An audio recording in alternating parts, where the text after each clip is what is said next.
আরে দিদি ভাই, তোর স্বামী কি দেখতে খুব সুন্দর ছিল?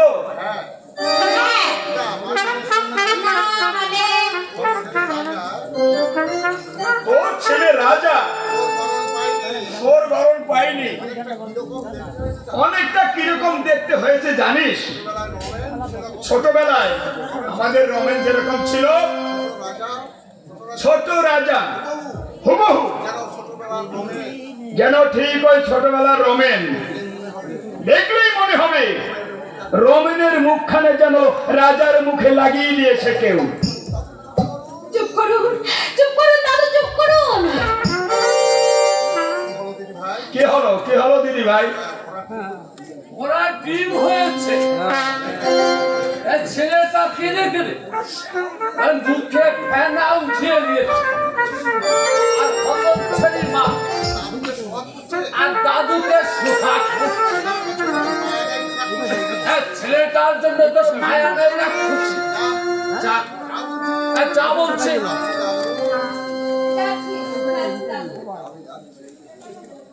আমি যাচ্ছি।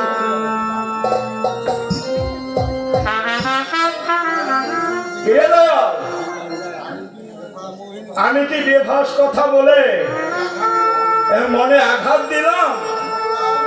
আমি বললাম তোর ছেলের মুখটা একেবারে ঠিক রমণীর মতো। ওরা ডিমের মতো। তুমি কি কার সঙ্গে কার কমেন্ট কি ওই ছোটবেলায় ওই রকম ফতর কুচ্ছিল? গাও দুটো কি বেলুনের মতো ছিল, নাকটার উপর দিয়েছে বোম্বে রেল চলে গেছে। চোখ দুটো মাছির মতো ছোট। শালা, হ্যাঁ শালা, আমাকে তুমি শালা বলেছি তো, বেশ করেছি বলেছি। হ্যাঁ হ্যাঁ বেশ করেছি। ওর বাপ যেরকমই হোক শালা, ছেলেটা দেখতে কিন্তু খুব সুন্দর হয়েছে। এমন ছেলে লাখে একটাও মেলে না। যেমন সুন্দর স্বাস্থ্য, তেমনি রং, তেমনি তার দেহের গরম। একদম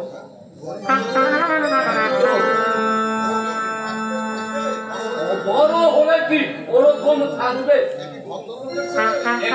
ভদ্রলোকের ছেলে, গায়ে ধুলো বাড়ি লাগবে না, আর 2 বছর দিতে দাও, দেখবে ওই বস্তির গুলি মজুরের সঙ্গে ডাঙ্গুলি খেলবে আর এই খিস্তি দেবে।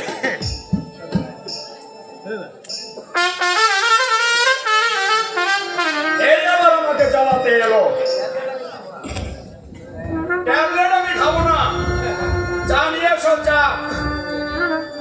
ভালো ভালো বলছি, খেয়ে নিন। খাবো না বলছি। বেয়ারা পানা করলে না, আমি কিন্তু জোর করে ধরে খাইয়ে দেব। কি হলো দাদা?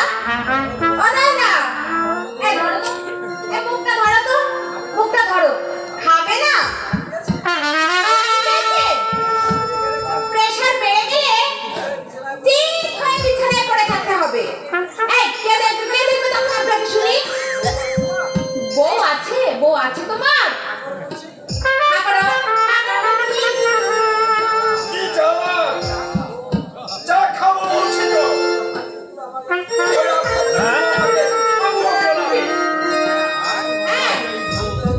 আমি যতদিন আছি না, জোর করে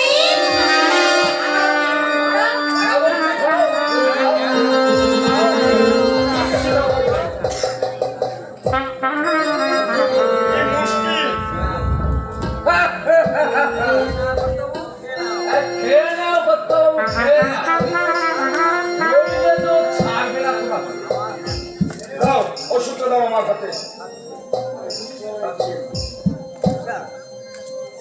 যাও জানিয়ে এসো।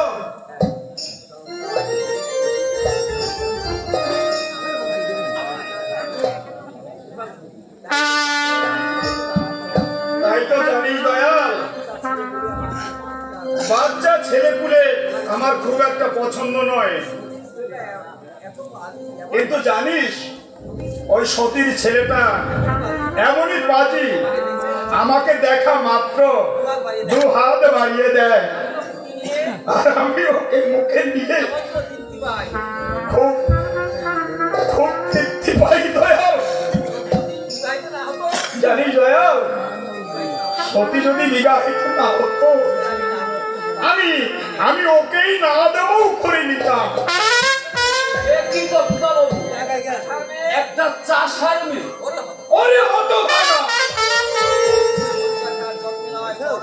মানুষের পরিচয় তার জন্মে নয়, সোয়াদ তার কর্মে। উচ্চ বংশ জন্মিলে মানুষ বড় হয় না। তা যদি হতো তাহলে আমাদের ওই সৌমেনটা অমানুষ হতো না। জাত ঘাত কিছু নয়, মানুষের ব্যবহার হলো বংশের পরিচয়। নমস্কার দাদা বাবু।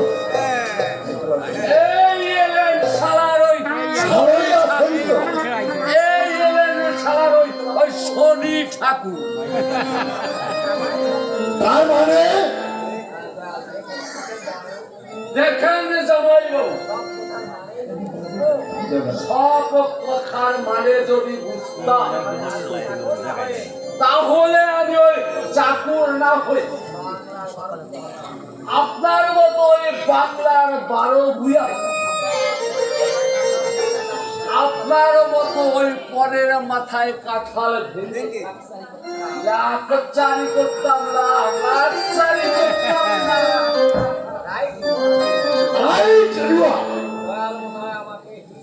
দয়ার বোধহয় আমাকে হিট মেরে কথা বলো। আমি হইলাম বাংলার 12 ভূয়ার এক ভূয়া। আমাকে আগে মস্করা করা একটা চাকু। দাদা, লোকটাকে আপনি দাঁড়াইবেন। হঠাৎ কি মনে করে ভয়? হ্যাঁ, কইতাছি দাদা, কইতাছি। এই মোমেন্ট তো 2-1 দিনের মধ্যেই কিন্তু ফিরে আসবো। আমি একটা সম্বন্ধ ঠিক করে ফেলাছি। জানে মায়ার বাবা ওই 3 তলা বাড়ি, 10টায় দারোয়ান বন্ধ করে খাইয়ে রয়েছে। দাদু, আরে দিদি ভাই, এই যে আপনার চা।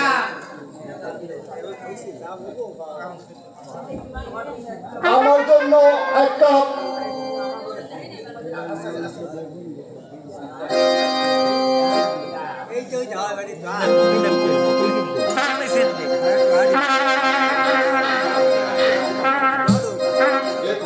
কে তুমি? তুমি অমনির বাইরে না?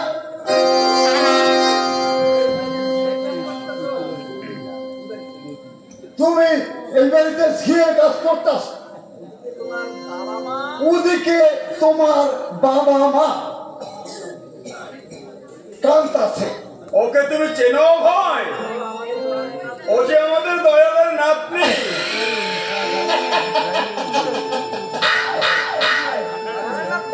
দয়ালের নাতি।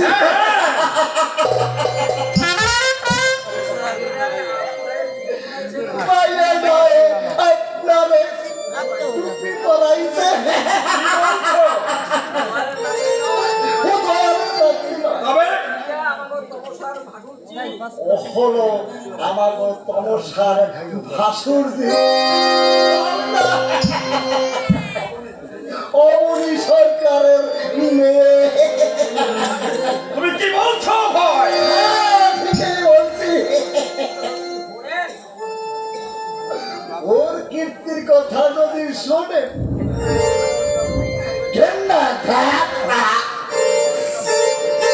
ওর হাতে জল পর্যন্ত খাইবে। আপনার যাই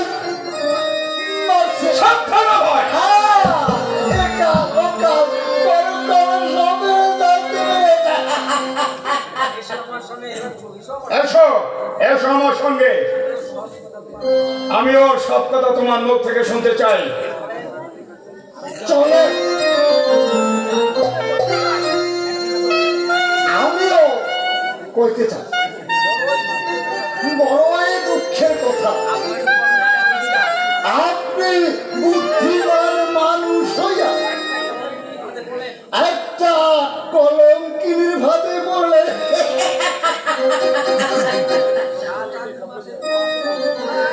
7-8 মাসের পোয়াতি।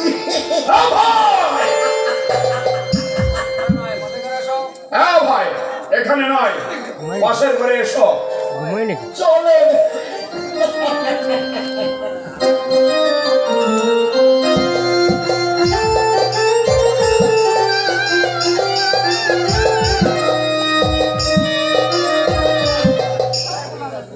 পালিয়ে যা দিদি ভাই, পালিয়ে যা।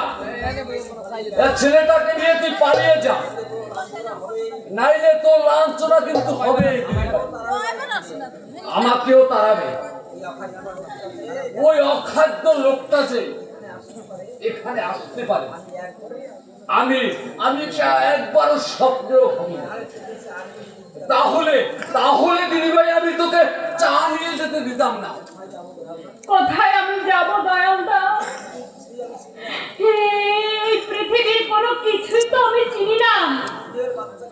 ওই দুধের বাচ্চাটাকে নিয়ে আমি কোথায় দাঁড়াবো? রাজা যদি না থাকতো। এখন আমি কি করবো বলতে পারিস? পায়ে ধরলে কাঁদলেও ক্ষমা করবে না। তুই যে একটা মিথ্যা পরিচয় দিবি, আমি কি জবাব?